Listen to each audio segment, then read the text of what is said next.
Hello everyone and welcome back. You remember my client Messiah I just a few months ago had done the chunky highlight on. I will link that video above. This is the after from that video in that session, and now she is back and wants to be bright blonde again. She kind of misses it. She had fun with the dark and the blonde in there, but we want to take her brighter. She is someone that would prefer to brighten her hair to kind of counteract the winter blues rather than go darker, which I think is great. So I did what she asked and took her brighter. I show you my formula, my technique, and how to do it safely and healthy. And if you would like to see this tutorial, just stay tuned. That's all you gotta do. Just sit right there and relax. I've been running for so long, I'm clear about the path I was on. I was breathless, my heart restless. If you would like to see more of my videos, just hit the subscribe button and the notification bell below. Thanks.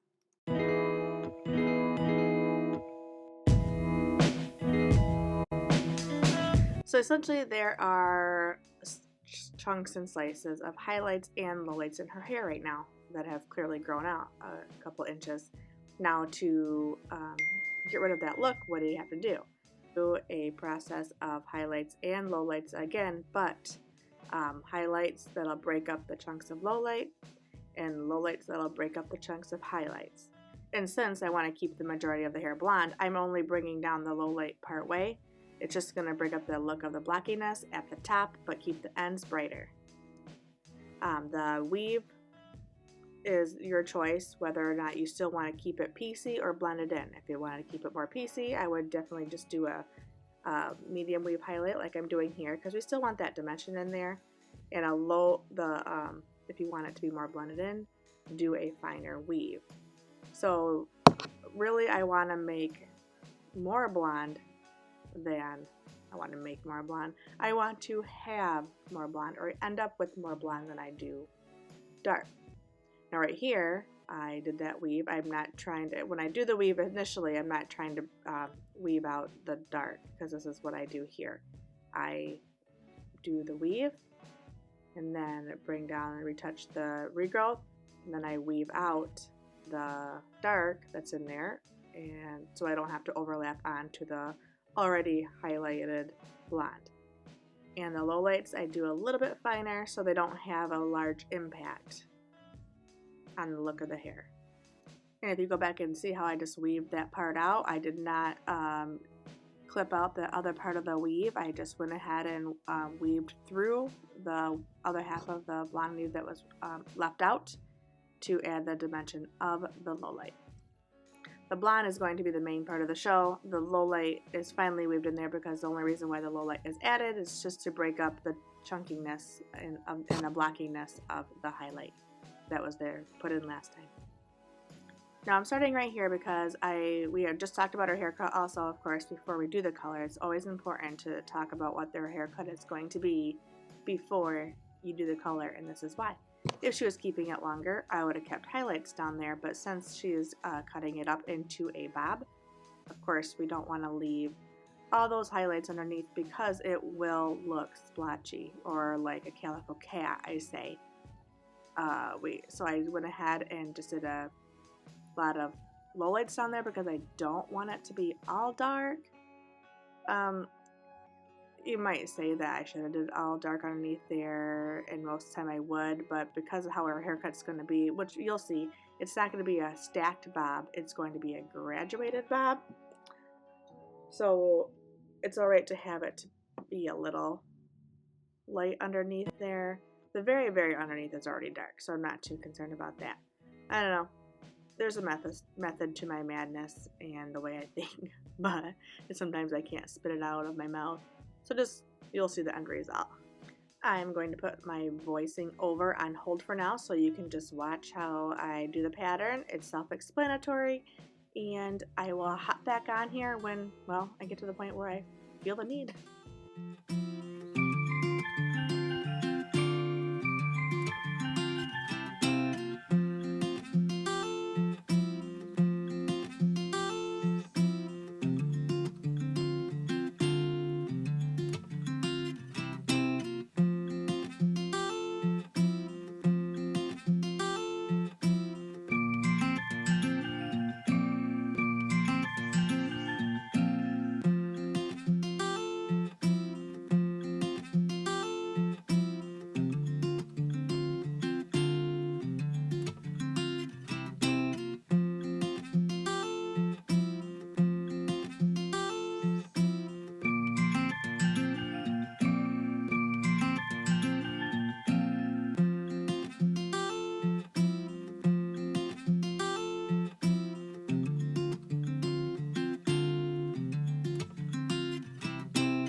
close to around the face, there's a lot of blonde right there. It looked good when it was done, and as it's grown out, it's been fine, but I don't want that big block of highlight there. So you see what I did is just in between the foil, I broke up the line of demarcation from the old highlight, and then I added a low light.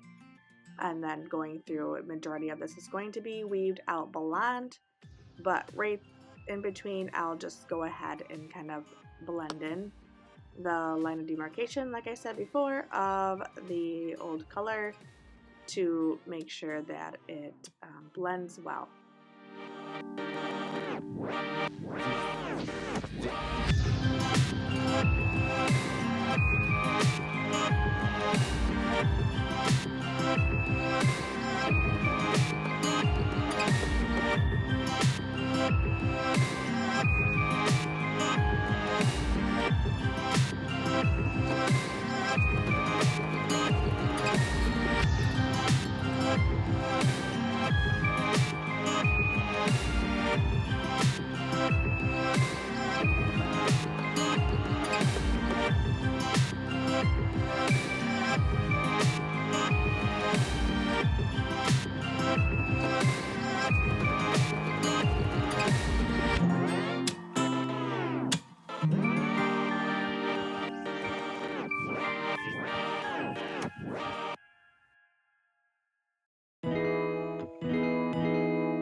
On the sides, all I do is smudge the old root, add a couple lowlights because I focus on just brightening the ends of the hair on the sides here.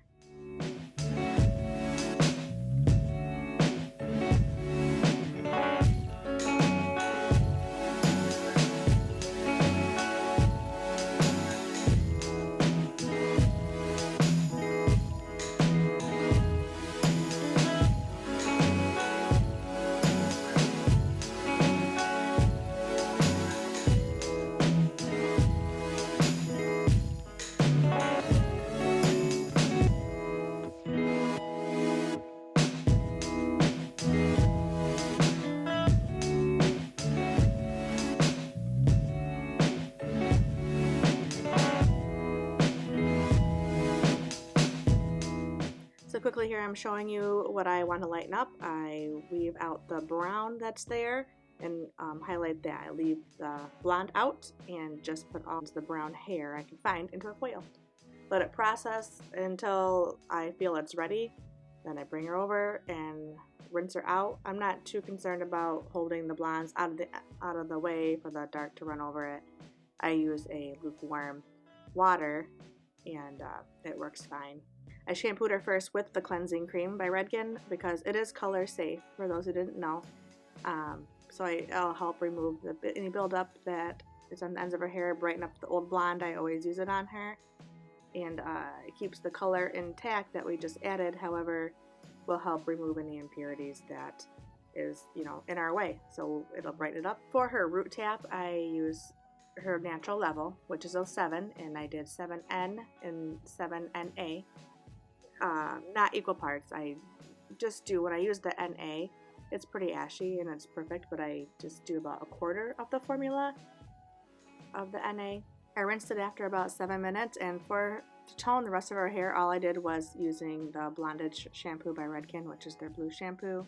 It works really, really well. Her hair is the type of hair that just takes, no matter how much clearer you use, just tones it down too much, and she wants to be pretty bright. It works well for her, and she does upkeep it at home, which is very important for your clients to do if that's how you're going to tone them.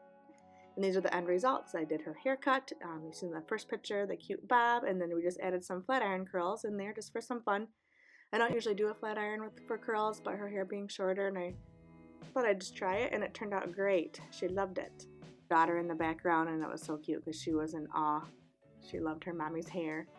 And this is the end result. And if you enjoyed this video and like to see more, don't forget to hit the subscribe button below. Make sure you hit that bell down there. That way you are notified when I put more out. Along with my hair tutorials, I will be adding more videos pertaining to the business side of the hair industry and other things hair business related.